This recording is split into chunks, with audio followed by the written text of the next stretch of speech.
저도 어떤 기자분한테 들은 얘기인데, 박정희 죽고 나서 전두환이 이제 그걸 잡게 되잖아요.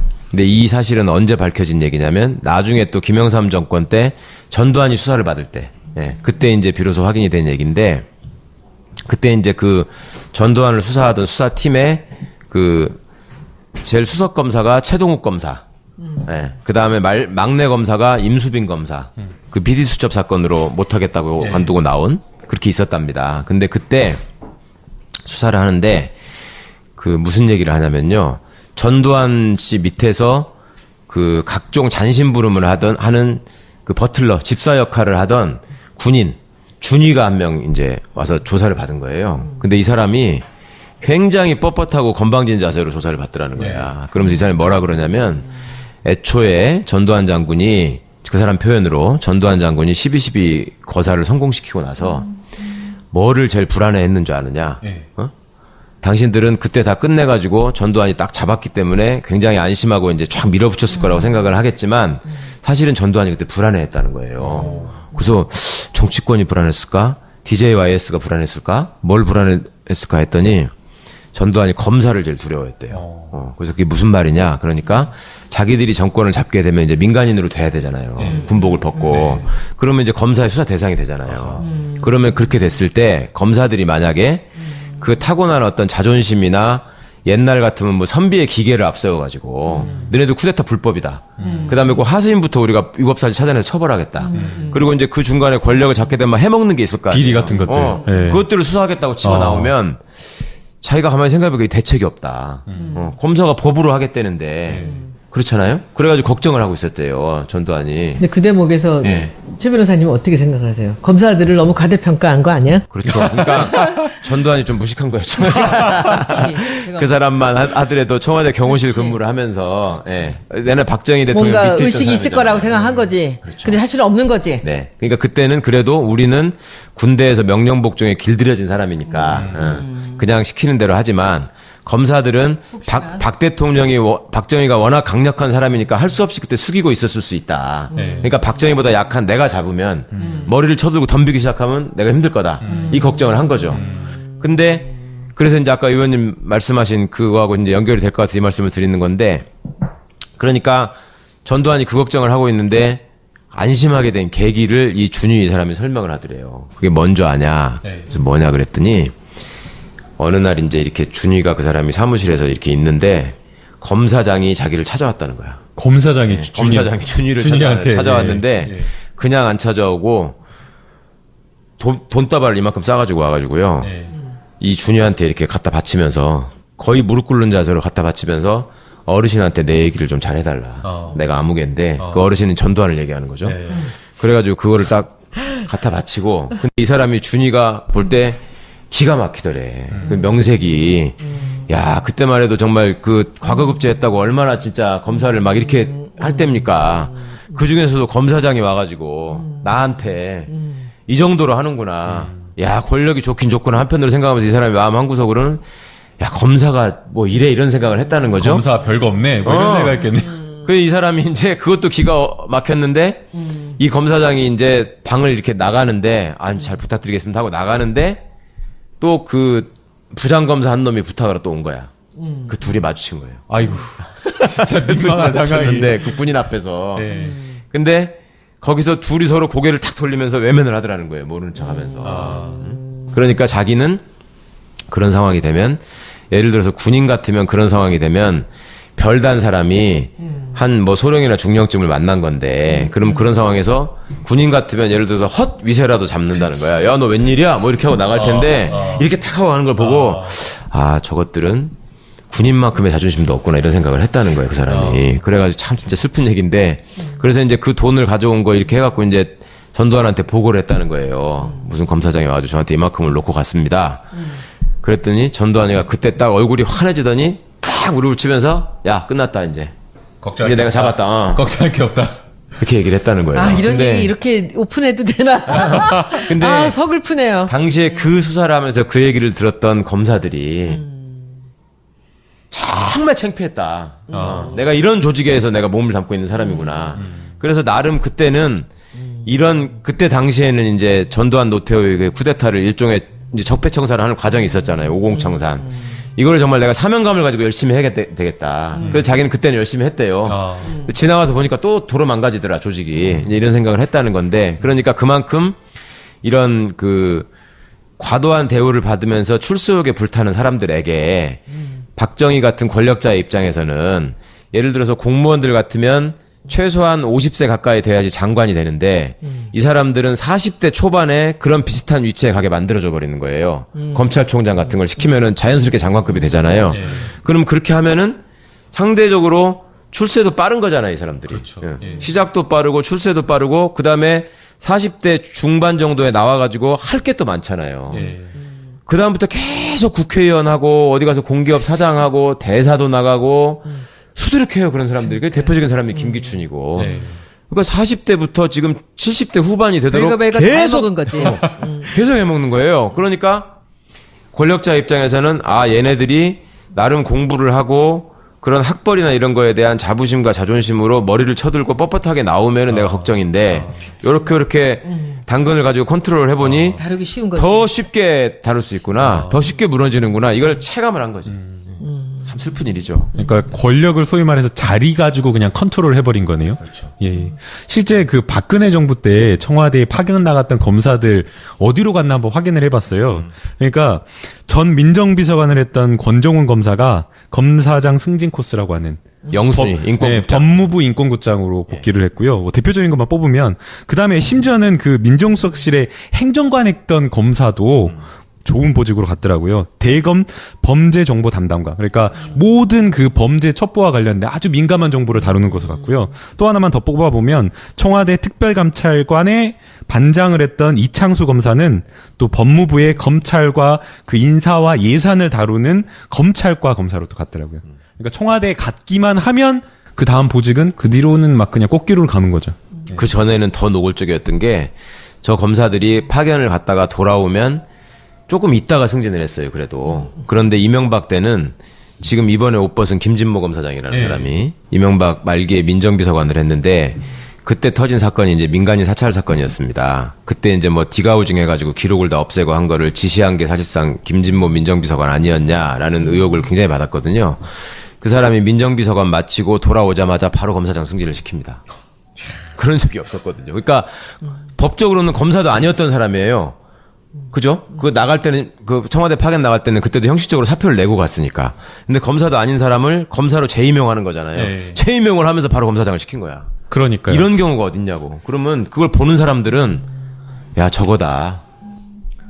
그런데 제가 듣기로는 이제 연수원 성적이 제일 좋은 사람들이 판사가 되고 이제 그 다음번이 이제 검사가 된다 그러는데 이런 식으로 검사들이 출세를 하고 좋은 자리로 짧은 시간에 갈 수 있는 이런 기회들이 많이 생기면 많은 사람들이 검사가 되기를 원하지는 않았을까요? 예, 그게 이제 저희 학교 다닐 때부터 물론 이제 그때는 고시 공부하는 거를 좀 부끄럽게 생각하는 시대였으니까 80년대. 근데 나중에라도 너는 검사를 할래, 판사를 할래, 뭐 변호사를 할래 이렇게 하면은 대부분 이제 판사를 선호하는 경우가 많죠. 왜냐하면 그 성적이나 학벌에 집착하는 부류들이기 때문에 의원님 말씀처럼 판사가 조금 더 성적이 좋다라는 거에 대한 인식 때문에 그런 걸 하고 싶어 하죠. 외국에 연수를 가더라도 가능하면 하버드를 가고 싶어 하듯이 뭐 이런 게 있는데 그거 말고도 그때는 이제 군부 독재를 저희는 겪었잖아요, 대학교 다닐 때. 그리고 이제 그때 당시에는 신문에 늘 나오는 사람들이 공안검사들이었어요. 지금은 공안검사가 누군지 사람들이 사실은 평검사들은 잘 모르는데 그때 공안검사들은 뭐 김원치, 황교안, 고영주, 그 최환 뭐 유명한 사람들이 있어요. 맨날 신문에 나오니까. 지금도 유명한 사람들. 맨날 신문에 나오니까. 근데 그런 사람들을 보면서 이제 학창 생활을 하고 어쨌거나 그 길로 갈 수 있는 걸 택하니까 가능하면 검사로 가는 거는 권력에 부역하는 길이다 생각해서 좀 부끄럽게 생각하는 면이 있고 한편은 그다음에 또 한편은 우리 우병우 선생처럼 어릴 때부터 어떻게든 내가 출세해가지고 집안을 일으키고 세상에 복수하겠다 이런 생각을 가진 사람들은 이제 검사가 더 빠른 통로라고 생각을 해서 판사를 지원해도 갈 수 있는 성적인데도 불구하고 검찰을 지원하고 그런 사람들은 또 검찰을 가서 있으면 꼭 어디 가가지고 나는 법원도 갈 수 있었다. 뭐 이런 얘기한다 그랬잖아요. 네. 그렇게 살고. 그리고 또 상대적으로, 검사가 직접 갖고 있는 권한은 사실은 판사보다 훨씬 크죠. 전에 왜 제가 재벌들이 사위를 얻을 때 판사보다 검사를 선호한 이유가 판사는 누가 상을 차려놔야지만 자기 일이 생기는 건데 검사는 지가 직접 상을 차릴 수 있는 사람이고 상을 엎어버릴 수 있는 사람이니까 뭐를 아는 사람의 입장에서 볼 때는 검사가 훨씬 유용하다. 예. 그러니까 그런 것들을 어떻게 보면 이제 먼저 영악해가지고 세상을 아는 사람들은 검사를 선호하는 경우가 있었고요. 이 대목에서 조금 또 가슴 아프고 놀라운 일은 그때 당시에 운동권들 이제 70년대 80년대에 극렬 운동권들이 있었잖아요. 그 운동권들이 뭐 감옥도 갔다 오고 내지는 뭐 수배 생활도 좀 하고 뭐 노동운동 현장에도 들어갔다 오고 이러다가 87년 이제 6.29 선언 이후에 사회가 외양으로 이제 민주화가 진전이 되다 보니까 계속 그 생활을 이제 하는 걸 중단하고 고시 공부를 시작한 사람들이 많거든요, 그때. 그래갖고 옛날 운동권 출신으로 고시 합격한 사람이 되게 많습니다. 누구예요? 예를 들면? 예를 들면 뭐 이종걸 의원 같은 경우도 나름 운동권이었고. 네. 그리고 뭐 지금 검찰에 남아있는 사람들 중에도 예를 들면 지난번에 이제 저 김수남 총장 앞에 있었던 김진태 검찰총장. 네. 그분 같은 경우는 민청학년 사건에 연루돼가지고 수배돼서 계속 산골로 도망다니면서 절에서 계속 숨어 다녀가지고 스님들하고 많이 알아요. 그런 분도 있었고, 그 다음에 80년대 운동권들도 많이 있는데, 이 사람들이 고시를 합격하게 되면, 사람들이 뭘 생각하겠어요? 그 사람들이 고시 공부하는 이유는 자기가 실제로 형사 절차를 통해서 겪었던 그 인권 침해, 그 다음에 그 약자들, 서민들, 노동자들의 어려움을 대변하는 세칭 인권 변호사나, 그런 인권 운동가가 되지 않을까라고 많이 기대하실 거 아니에요? 근데 물론 그런 일을 하는 사람들도 많이 있지만, 검사나 판사를 지원해서 간 사람들도 꽤 많았습니다. 그러면 검사나 판사를 지원할 때 뭐를 더 많이 갔을까, 운동권들이. 그것도 그냥 생각해보면 판사를 갔을 것 같잖아요. 제가 아까 말씀드리기를 군부 독재에 그걸 다 겪은 사람들인데. 네, 부끄럽게 생각하니까 검사는. 근데 검사를 훨씬 많이 갔어요. 보상을 받고 싶은 거지. 그것도 있고, 지나고 나서 생각해보니까, 그러니까 학생일 때부터 권력 의지가 있었던 것 같아요. 그러니까 그때는 학생 운동을 하는 사람이 어떻게 보면 헤게모니를 잡는 그 학교 안에 권력자잖아요. 그러니까 이제 그게 사라지니까 다시 또 이제 권력기관. 거기서 나온 얘기가 그런 얘기 아닌가? 운동권이 제도권이 되면 더 무섭다는 거예요. 실제로 그렇습니다. 그리고 그 운동권 출신 검사들이 검찰 안에서 그 검찰의 기득권을 수호하는 다 천병이 돼 있습니다. 저는 그거를 보면서 참 많이 놀래고 많이 슬펐어요. 예전에 저 학교 들어가면은 1학년 들어가면은 과거에 이제 선배들이 이렇게 그 세미나 하자고 해가지고 이제 서클 만들어서 지하 서클이죠. 비밀 서클에서 이제 그 학습시키고 소위 이념서적 갖다가 학습시키고 뭐 이럴 때 저를 데리고 다니면서 이제 너는 이 책을 봐야 된다라고 하고 공산주의의 반대말이 뭔지 아냐. 그러면 그때까지 배운 저걸로 국민인류 시간에 배운 대로 민주주의 아니에요? 그러면 아니다. 공산주의의 반대말은 자본주의다. 맞잖아. 네. 민주주의의 반대말은 독재다. 근데 네가 잘못 배운 우리 교육이 이렇게 잘못된 거다. 네. 그러니까 그걸 알려면 이런 책을 읽어야 된다. 이러면서 이제 뭐 철학 에세이네 뭐 이걸 그 쭉 읽으라고 하는 건데 그때 나를 그렇게 학습시켰던 사람, 나한테 공산주의를 처음 알려준 사람, 네. 아주 잘 나가는 검사가 됐어요. 누군가요? 지는 알아. 그게 누군지. 그래서 그리고 지금 예를 들어서 뭐 검찰 내부에서 참여정부 때도 그 뭐 검사와의 대화에 나와가지고 뭐 대통령을 상대로 깐죽거렸다거나, 그다음에 돌아가가지고 뭐 그 검찰 개혁에 저항하는 역할을 맡았던 거기도 상당수 운동권 출신 검사들이 있고. 지금 이번에 이제 뭐 그 권력에 빌붙었다고 지목받는 검사 중에도 운동권 출신 검사가 있고. 이거 참 슬픈 일이에요. 그래서 이렇게 갖다 바치면서 거의 무릎 꿇는 자세로 갖다 바치면서 어르신한테 내 얘기를 좀 잘 해달라. 내가 아무개인데 그 어르신은 전두환을 얘기하는 거죠.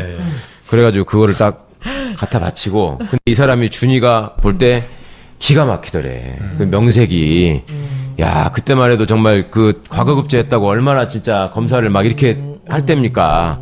그 중에서도 검사장이 와가지고 나한테 이 정도로 하는구나. 야, 권력이 좋긴 좋구나. 한편으로 생각하면서 이 사람이 마음 한구석으로는 야, 검사가 뭐 이래 이런 생각을 했다는 거죠. 검사 별거 없네. 뭐 이런 생각했겠네. 그 이 사람이 이제 그것도 기가 막혔는데 이 검사장이 이제 방을 이렇게 나가는데 잘 부탁드리겠습니다 하고 나가는데 또 그 부장검사 한 놈이 부탁으로 또 온 거야. 그 둘이 마주친 거예요. 아이고. 진짜 민망한 상황이. 마주쳤는데 그 군인 앞에서. 네. 근데 거기서 둘이 서로 고개를 탁 돌리면서 외면을 하더라는 거예요. 모르는 척하면서.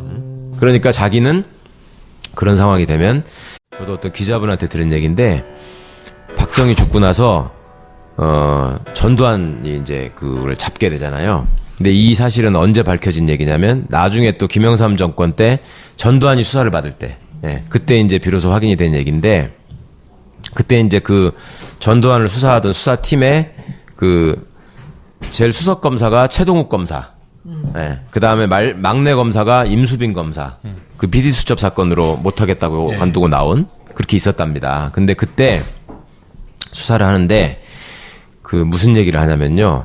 전두환 씨 밑에서 그 각종 잔심부름을 하는 그 버틀러, 집사 역할을 하던 군인, 준이가 한 명 이제 와서 조사를 받은 거예요. 근데 이 사람이 굉장히 뻣뻣하고 건방진 자세로 조사를 받더라는 거야. 그러면서 이 사람이 뭐라 그러냐면 애초에 전두환 장군이 그 사람 표현으로 전두환 장군이 12.12 거사를 성공시키고 나서 예를 들어서 군인 같으면 그런 상황이 되면 별단 사람이 한 뭐 소령이나 중령쯤을 만난 건데 그럼 그런 상황에서 군인 같으면 예를 들어서 헛 위세라도 잡는다는 거야. 야, 너 웬일이야? 뭐 이렇게 하고 나갈 텐데 이렇게 탁 하고 가는 걸 보고 아, 저것들은 군인만큼의 자존심도 없구나 이런 생각을 했다는 거예요, 그 사람이. 그래가지고 참 진짜 슬픈 얘기인데 그래서 이제 그 돈을 가져온 거 이렇게 해갖고 이제 전두환한테 보고를 했다는 거예요. 무슨 검사장이 와가지고 저한테 이만큼을 놓고 갔습니다. 그랬더니 그때 딱 얼굴이 환해지더니 딱 무릎을 치면서 야, 끝났다 이제. 걱정할 이제 게 내가 없다. 잡았다. 걱정할 게 없다. 이렇게 얘기를 했다는 거예요. 아, 이런 근데 얘기 이렇게 오픈해도 되나? 근데 아, 서글프네요. 당시에 그 수사를 하면서 그 얘기를 들었던 검사들이 정말 창피했다. 내가 이런 조직에서 내가 몸을 담고 있는 사람이구나. 그래서 나름 그때는 그때 당시에는 이제 전두환 노태우의 쿠데타를 일종의 이제 적폐청산을 하는 과정이 있었잖아요. 50청산. 이거를 정말 내가 사명감 뭐를 제일 불안해했는 줄 아느냐? 당신들은 그때 다 끝내가지고 전두환이 딱 잡았기 때문에 굉장히 안심하고 이제 쫙 밀어붙였을 거라고 생각을 하겠지만 사실은 전두환이 그때 불안해했다는 거예요. 그래서 정치권이 불안했을까? DJYS가 불안했을까? 뭘 불안했을까 했더니 전두환이 검사를 제일 두려워했대요. 그래서 그게 무슨 말이냐? 그러니까 자기들이 정권을 잡게 되면 이제 민간인으로 돼야 되잖아요. 군복을 벗고. 그러면 이제 검사의 수사 대상이 되잖아요. 그러면 그렇게 됐을 때 검사들이 만약에 그 타고난 어떤 자존심이나 옛날 같으면 뭐 선비의 기계를 앞세워가지고 너네도 쿠데타 불법이다. 그다음에 그 하수인부터 우리가 위법사실 찾아내서 처벌하겠다. 그리고 이제 그 중간에 권력을 잡게 되면 해먹는 게 있을 거 아니에요. 비리 같은 것들. 예. 그것들을 수사하겠다고 치고 나오면 자기가 가만히 생각해보니까 대책이 없다. 검사가 법으로 하겠다는데 그렇잖아요. 그래가지고 걱정을 하고 있었대요, 전두환이. 근데 그 대목에서 예. 최 변호사님은 어떻게 생각하세요? 검사들을 너무 과대평가한 거 아니야? 그렇죠. 그러니까 전두환이 좀 무식한 거였죠. 그렇지. 그 사람만 하더라도 청와대 경호실 근무를 하면서 예. 내는 박정희 대통령 뭔가 밑에 의식이 있을 거라고 생각한 거지. 그렇죠. 근데 사실은 없는 거지. 네. 그러니까 그때는 그래도 우리는 군대에서 명령복종에 길들여진 사람이니까 그냥 시키는 대로 하지만 검사들은 박 대통령이 박정희가 워낙 강력한 사람이니까 할 수 없이 그때 숙이고 있었을 수 있다. 그러니까 박정희보다 약한 내가 잡으면 머리를 쳐들고 덤비기 시작하면 내가 힘들 거다. 이 걱정을 한 거죠.